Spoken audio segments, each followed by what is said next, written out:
Het Lieste ziekenhuis van Nederland had correct een flinke reorganisatie achter de rug. Er zijn nu nog 150 voltijdsbanen. Dat is een tredde minder als Vliedenier. Het aantal patiënten dat opname is in de Sionsberg is flink minder geworden. Zo'n 20% op een tal van duizenden patiënten. Je ziet in ieder geval dat een van de dingen toch elke keer terugkomt. Is het vertrouwen wat in 2011 geschonden is door in feite de inspectie die langs is gekomen. Ja, dat is een van de oorzaken. Terwijl al jaren in feite de inspectie tevreden is. Maar je ziet dat dat toch nog doorgaat. Als dat inderdaad zich doorzet, wat gaat dat betekenen? Want je moet wel een minimale aantal hebben voor je kliniek een beetje draaiende te kunnen houden. En ook voor de dokters dat ze voldoende verschillende ziektebeelden kunnen zien. In die klinische hoek is best een van de mogelijkheden dat we aan het onderzoeken zijn of dat inderdaad voor een deel gesloten moet worden.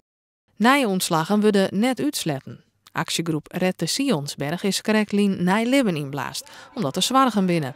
En die zwargen liek je dus te jochten. Je moet allereerst je personeelzekerheid aan van. En die moet je het vertrouwen aan van we gaan ervoor. En zolang ze dat net doen, en dat doen ze net voldoende, ja, dan komt het vertrouwen bij de meesten niet moeilijker. Je moet er gewoon een goed verhaal vertellen. En daarom roep ik de raden van bestuur van de Sionsberg en van Nijsmelling op om maar een goed verhaal te komen en zet de schouders verdorie er nou een keer onder en gaan ervoor. Want je hebt toch die investering hier net van niks dient. En je ziet een prachtig ziekenhuis. En die doet het hartstikke goed. Dat snap ik inderdaad. Tegelijkertijd kunnen we ook de werkelijkheid niet ontkennen. En moeten wij als ziekenhuis inspelen op de zorgvraag.